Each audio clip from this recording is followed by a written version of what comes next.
Welcome to All Grown Up Now, Tales of a Checkered Past. I'm Kenneth D. King, podcasting from my studio near Union Square in New York City.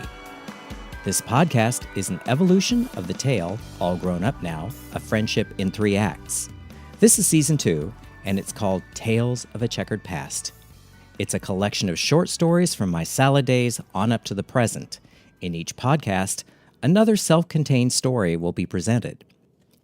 These podcasts will be broadcast bi-weekly, so you get 2 a month. Enjoy.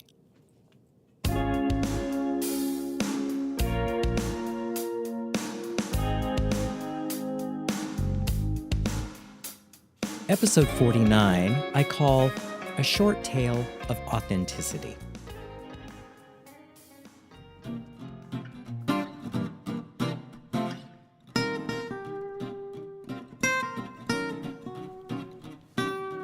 This story is about one of my many gigs traveling all around the country to teach sewing.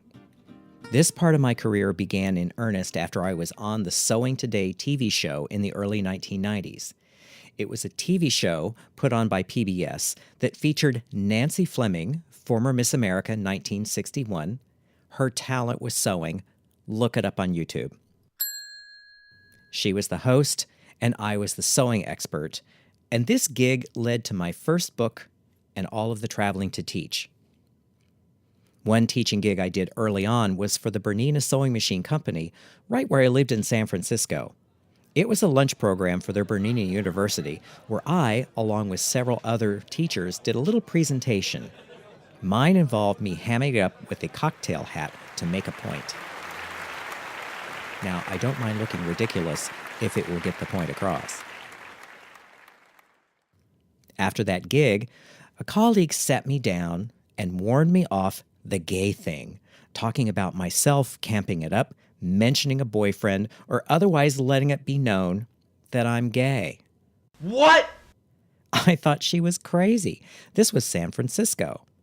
Also, I was in my mid-30s, I lived in San Francisco, and I sewed for a living. As a friend of mine says, you can see that I'm gay from the satellite photos from space. Acting like I wasn't gay or talking about a girlfriend, I figured would be insulting to the students I would attract. They have eyes and ears, you know. Also, it would communicate that being gay was something I was ashamed of, which I wasn't. I didn't want to make my livelihood from something that required me to hide who I was. So I decided back then that my approach was, if you don't like it that I'm gay, then don't hire me. I just believed that my audience would self-select to broad-minded, intelligent people. Interestingly enough, this has proven to be the case. Now, there are states I never travel to. However, people from those states will travel elsewhere to take my classes. The broad-minded, intelligent ones, anyway. That said, I'll fast forward to a talk I did in Toronto in the mid-2000s. I was teaching at the Creative Festival in Toronto, and for the gala dinner, I was going to be paired with a man named John Salotes, who had a woodworking show on HGTV Canada at the time. We were going to be the entertainment for the gala dinner for the Creative Festival. Now, John Salotes and I talked on the phone, as it seems the organizer of the event thought we would prepare a program.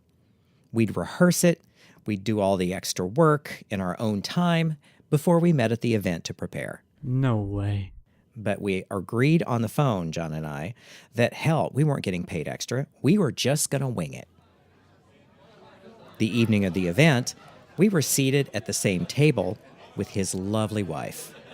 I asked a question to the table to start conversation and get some chemistry going. So the question was, what was everyone's most memorable fashion disaster in their youth? I'll go first. Mine was the clear vinyl jeans from Fiorucci in the late 1970s. The crotch fogs up. That's what made it a disaster. Crotch terrarium. John Salotes piped up, electric blue and black, large-scale houndstooth stovepipe pants with deep cuffs and platform shoes. Now, this is a tall guy. He was well over 6 feet. After he said that, though, I figured we're going to be okay.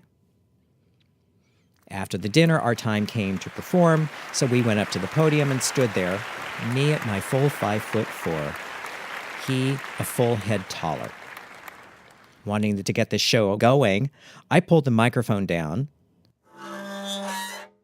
and said, "Here you have the big guy and the big gay." I don't remember anything else about what we said, but John was the perfect straight man in all senses of the word. When we closed with a Bette Midler Sophie Tucker joke, people fell out of their chairs laughing. As we walked off stage, the woman who organized the event said, "I don't know how we're going to top this next year." I just smiled and said, "Not my problem. Have a nice evening."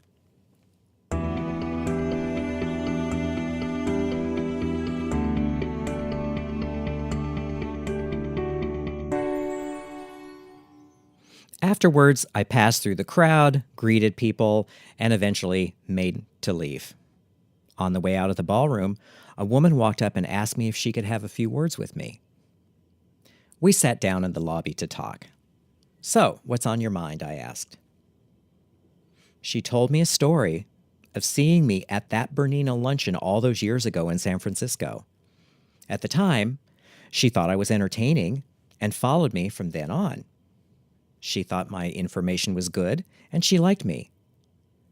However, her preacher told her that I would burn in hell because of the gay thing. "Indeed," I said.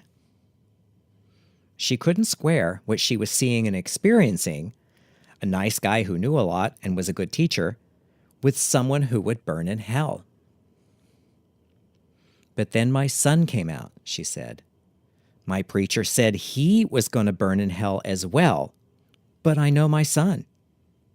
And then I knew my preacher was wrong. "That's correct," I replied. "That you were and are who you are helped me make it possible for me to have a good relationship with my son," she said. "Thank you." "Ignorance can be corrected," I said. "You got new information, saw that he was wrong, and changed your mind. You know, we all want the same things, really. Love, family, good work, friends."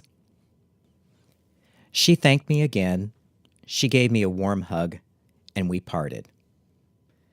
It was very heartwarming for me, and it was a confirmation that I had made the right decision all those years ago.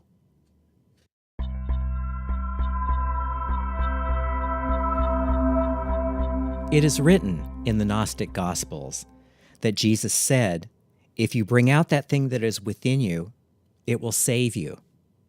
If you deny that thing that is within you, it will destroy you." If you bring out that thing that is within you, it will save you. And it might save someone else.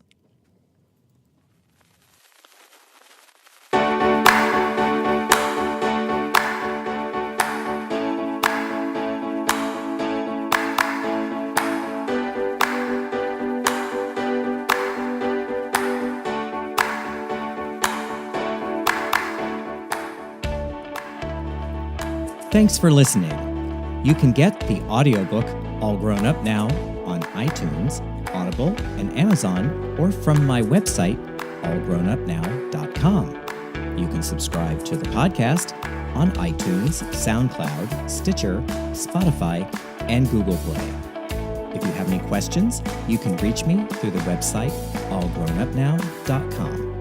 You can follow me on Instagram at Kenneth D.